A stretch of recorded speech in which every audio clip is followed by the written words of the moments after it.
Now, the mother of the 11-year-old boy who was stunned in March by police in Scotland has said he was only armed with a butter knife when he was told to drop his weapon. Yeah, well, knife's a knife, though. Would you necessarily know it was a butter knife? That's the thing. Anyway, it begs the question, should police be allowed to have the power, at least, to wield those tasers? Let's talk to former Scotland Yard detective Peter Bleksley, who thinks, yes, police should protect themselves, and Director of Police Action Centre Sophie Khan, who thinks there's too much taser misuse. Good to see you both this morning. Sophie, what's the problem with tasers? And, you know, a non-fatal weapon? No, it's a less lethal weapon, so it's still a offensive weapon, it's still classed as a firearm. The issue is really the risk it poses when you taser vulnerable individuals, including an 11-year-old boy. So that's where, you know, alarm bells should start rising, that we've got problems if police are using tasers on vulnerable individuals. Peter, why do you think that police should have tasers? Well, it's a very unpalatable fact that police officers are getting assaulted in record numbers. In fact, the last government stats that were available were up to March of 2022, and it showed that over 41,000 police officers were assaulted, nearly 12,000 of those assaults resulting in injury. So these figures are absolutely unacceptable, with over 30 police officers a day being assaulted, incurring injuries. And as we sit here in the comfort of this studio, unfortunately, we can pretty much guarantee there will be a police officer sitting in A&E having been assaulted last night. If we want the police to protect us, it's only right that we protect them and that we give them the sufficient tools to keep them as safe as we possibly can. It's a fair point, Sophie, isn't it? Well, we're talking about the safety of the public, and the safety of the public comes paramount. Individuals have a choice to become a police officer, and they're trained as to the risk that they have to encounter. But what we're talking about is the use of force on members of the public, not use of force of the police officers or on police officers. So I think the debate has to be very much on the use of tasers rather than on officer safety. Well, hold on a minute. Don't the two actually go hand in hand? No, they don't go hand in hand. What we're talking about is, should we allow an 11-year-old boy to be tasered because he's holding a butter knife? And the answer to that is no. No one has consented to that. We don't actually, at this very moment, we don't have policing by consent either.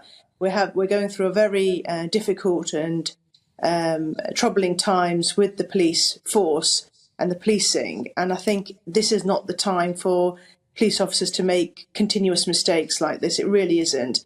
And I think steps need to be taken urgently to address why this happened and to stop it happening before any other issues are raised in relation to police use of force.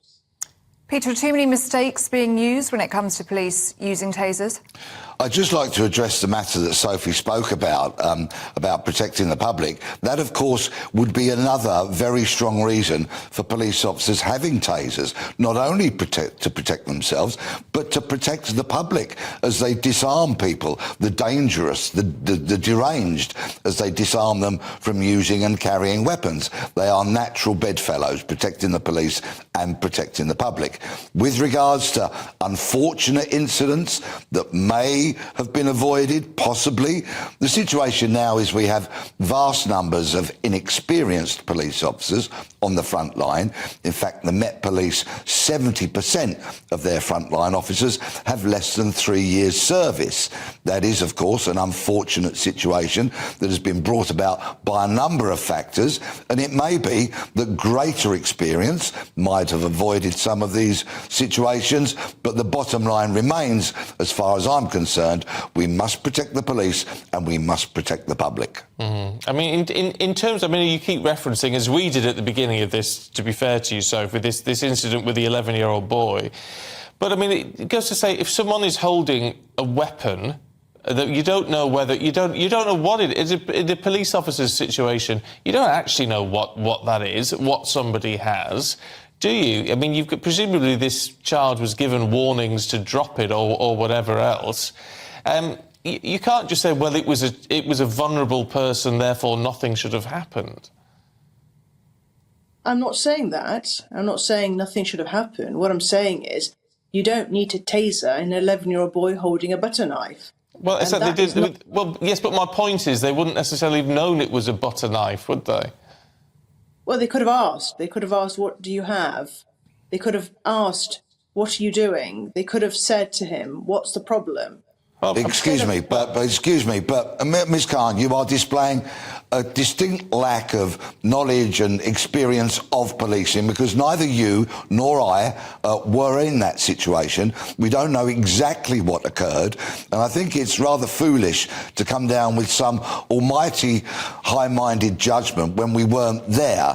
We need to see all the facts, but as somebody who has faced knives, guns, yes, I've been stabbed and shot at, I would have liked greater protection on those occasions, and I think in order to protect our frontline police, to encourage people to join the police service and do great work of public service, we need to give them the tools so that they go home to their loved ones at the end of a shift.